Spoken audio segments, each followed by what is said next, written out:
Bigwater Fishing, Captain Ross here. You've probably seen some of our videos on redoing boats and things like that. Well, we're taking on a trailer build. We did one of these a number of years ago, and we're going to do it again here, and I've learned a lot throughout the process of doing a couple buddies. And so here we're going to take it step by step. On the next part of the trailer build, we were dealing with the floor, and that also involved putting some track in. So kind of the first thing we wanted to finish up, I guess technically was on the walls, but we broke this down to make this a little easier to digest by, the kickboard being part of that floor because it's kind of integrated. So we've got that FRP panels and the plywood up on the wall, but we also wanted to put a kickboard. And my experience with my other trailers in the past is that these things take an absolute beating. There's a lot of options out there. Diamond plate tends to take a beating and then be even nastier because that metal kind of gets up and cuts on things. It's not as durable as you might think. And so in the past, we've used a couple different poly types of materials. And while I've been happy with them, I wanted to go a little bit higher. And because we had this beaver tail, we had a slope in the back. So it was going to be a lot more difficult to work with that material and make things look good and get them together. So what we did is we took the kickboard material, bought it in sheets, 4x8 sheets. It's a poly material that they use like on siding and things like that. And it was actually pretty reasonable, all things considered. And we put it on the table saw and we ripped it down. And this allowed us to get the exact, lengths that we wanted, more inexpensive option. So it really worked out well. And then we could cut some little thin strips too for the track. One of the things that I wanted to do before we actually installed the kickboard was I wanted to put it on the router table and take that edge off. I know it's just like a plastic razor blade, that sharp, it was going to get into things and it just makes sense. It also looks a lot nicer. So we just basically put about a 45-degree angle chamfer on that, and that just was a lot more function, really a simple task to do. And then when we started putting it up, we used some construction adhesive on the back. Now, whether that was necessary or not, I don't know. But then we also used some stainless steel hardware to screw that into the plywood. And where we could, we tried to get into the studs with a couple longer screws just to make sure that that wouldn't come off, because it is going to take really a big beating. But that poly stuff is nice because, the water just doesn't mess with it. It's a really great product to use. And just before we also put that in, I think it should be noted and talked about is, there's voids in there, there's little areas and things, and we use some caulk and or silicone to fill all those areas where water could get and just sit. And so we kind of wanted to seal all of those up. And then we did the same thing with the kickboard once it was up. Water, moisture that may come down the walls. We wanted to put a little bead of caulk on top of the kickboard where it meets the actual FRP panels on the wall. All of that stuff, are just really simple little things, but can make a big difference because we have to keep that water out. On the machines that we're going to have in there, or God, heck, we could even power wash something there if we wanted to. And so those little steps are going to make a big difference to make this longer lasting and a lot less mess, mildew, or nastiness. Now, one of the big things you have to think about any of these trailers, and the floor on this trailer, I ordered it special with an aluminum floor. Whether it's rotting out, screwing into it a million times, carbide's eating it up, or whatever, the wood floors in these trailers are not a good deal, and I want to kind of splurge and get an aluminum deal. Obviously, it saves some weight. They put these in, and it's not just a thin piece of aluminum. It's basically like extruded beams that they put in there. So you've got a little bit of meat in there, and it's really a good deal. The problem is, where do you tie anything down? And so I'm going to use that same angle track that I've used in all of my trailers because it's really nice that it's not obtrusive when you're not using it. You can take the little fit-in connectors out, or you can add 20 of them. You can move them wherever you want. So whether you're moving a dishwasher or putting my Argo in there, we can tie anything down just about wherever without having to have, a million fasteners in there. So, but one of the things I can tell you, having done several of these, is get underneath the trailer. Don't just put that stuff down and start drilling. So we're going to through bolt the entire thing because we want to make this as strong as possible. But when I got down underneath, we kind of measured things out, and then we drilled a really small test hole that we used to measure off of. And sometimes it's as simple as just flipping the track the other way because of where the holes and how the holes line up, so that you aren't going through all of the I-beams. So while each trailer is going to be different, my trailer's got some really steep, big beams in it, and there was no way that I could get a fastener through it. And while I could drill and tap those, I don't really want to put a hole in that frame when I don't have to, especially where I could be getting water in there, and then I would have to drill a drain hole in there. It can cause a lot of other problems that you don't need to get around. So We took the time to lay that out, and sometimes that, just like I said, means the starting point is up or back an inch either way, and that's going to allow you to not hit those beams. And occasionally, you know, we actually didn't drill a hole all the way through. In a few circumstances, and especially towards the end of the track, I actually found some grade 5 bolts, and that was the strongest that I could find in the length that I needed. Basically, I think they were like 7 inches or something like that, in order to go through the frame in places that I wanted to have that super secured.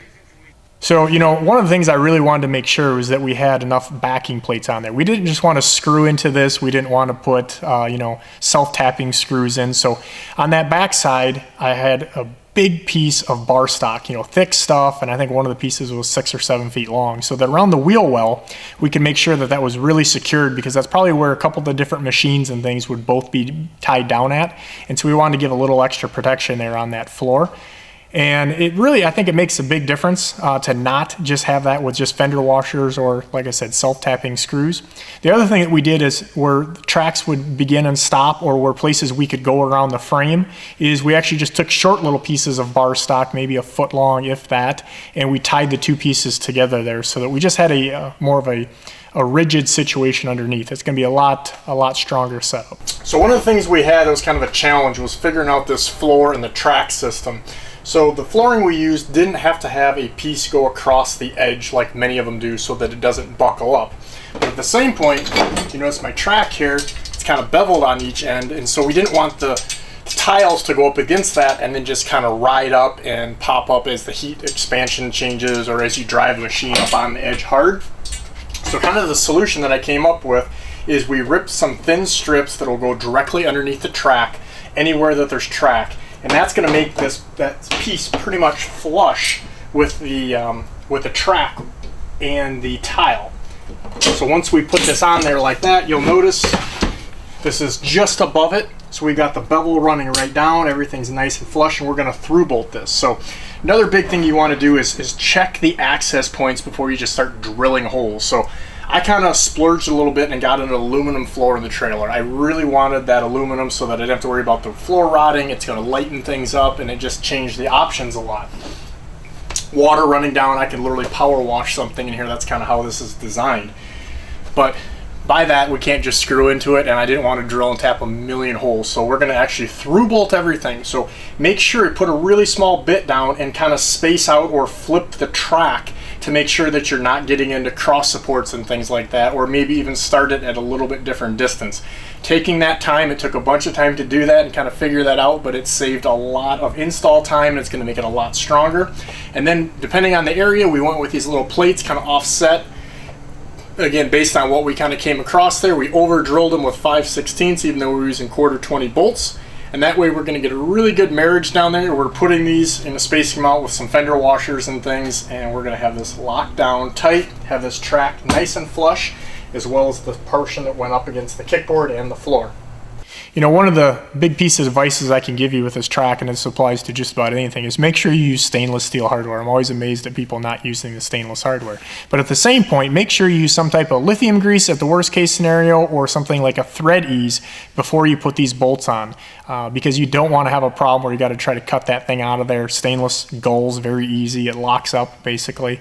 And so use a little bit of lubrication on those as you're tightening those down, and avoid using power tools. And if you do, use very low RPMs, or I promise you're going to have a hot mess. So with the actual flooring itself that we were going to put on top of the aluminum deck that the trailer manufacturer installed, I went down a rabbit hole and spent a ton of time researching different brands and seeing, you know, what these different floor tiles are. You know, a lot of them are for outdoor courts. Some of them are made specifically for garages.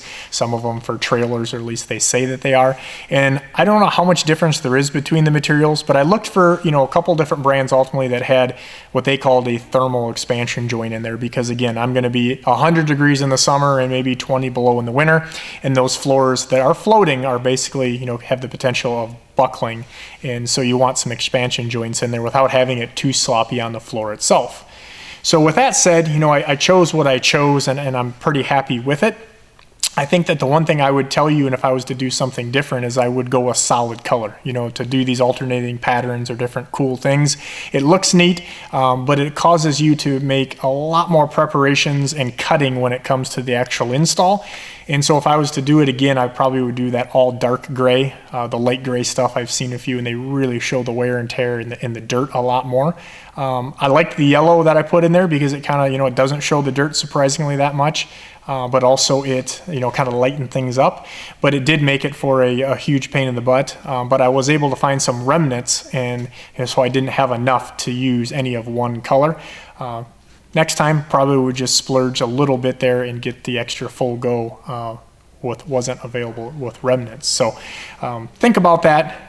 Avoid the fancy stuff unless you want to spend a lot more time putting it together. You know, a lot of people are probably going to say, well, why do you put this floor in? Well, that aluminum's very slick, and carbides on the machines tear stuff up. And so again, we wanted to have some type of sacrificial thing. And it's nice because again, if you're working on the trailer, you're working on a machine in there, that water is going to go down below and you're not going to be laying in it. So that's a big deal, and that's kind of why we took those steps previously that we mentioned with, you know, caulking and siliconing in and making sure that we had on the walls what we did.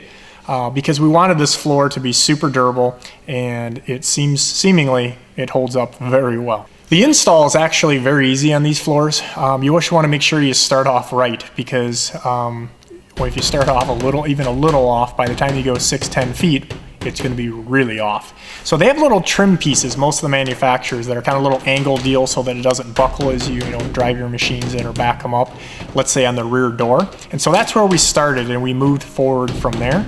And really, it's basically clipping the things in. A little rubber mallet or something will help you, and you can kind of, adjust that a little bit. Just don't get too far ahead of yourself, and make those cuts, and make sure that those first ones are exactly where you want them.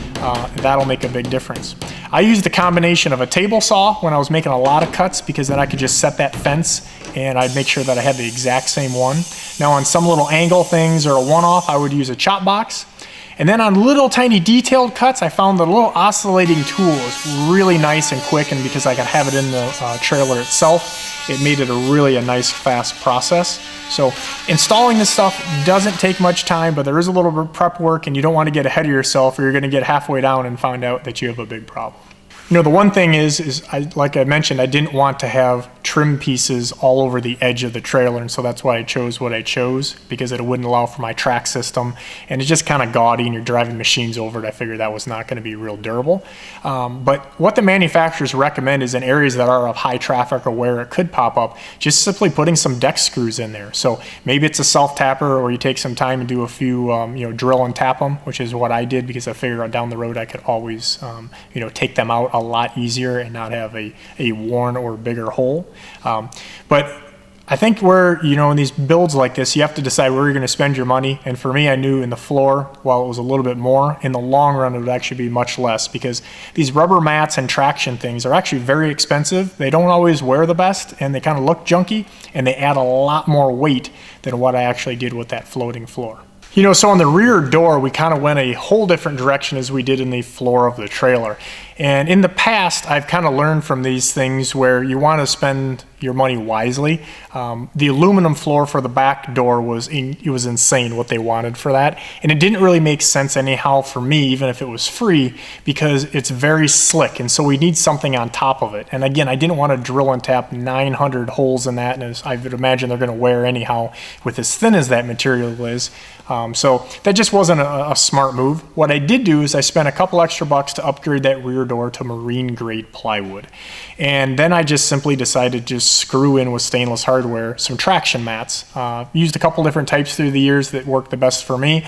I think the biggest thing I would tell you is completely cover the door, especially at the very top and the very bottom, because they will see an absolute beating, whether it's moving dishwashers or your four-wheeler snowmobiles or what have you. So I was gonna actually paint it, and use some different things there to kind of protect that wood. But my other trailer that I still have has taken a beating with that marine grade plywood, and while it's gouged up a little bit in certain places, it really hasn't had any water damage. And so I felt that why make more of an issue and have things and paint stuff getting all over. So that's why we did what we did and made the rear door pretty simple with a couple little upgrades there. So hopefully you guys enjoyed this section of putting in the floor. Really kind of a big deal with that. You know, those floors get tore up very easily, and this is a little bit different way of doing it. The next series we have coming up here is with lights. You can't do anything without lights. So stay tuned for that part, lights on the trailer build project.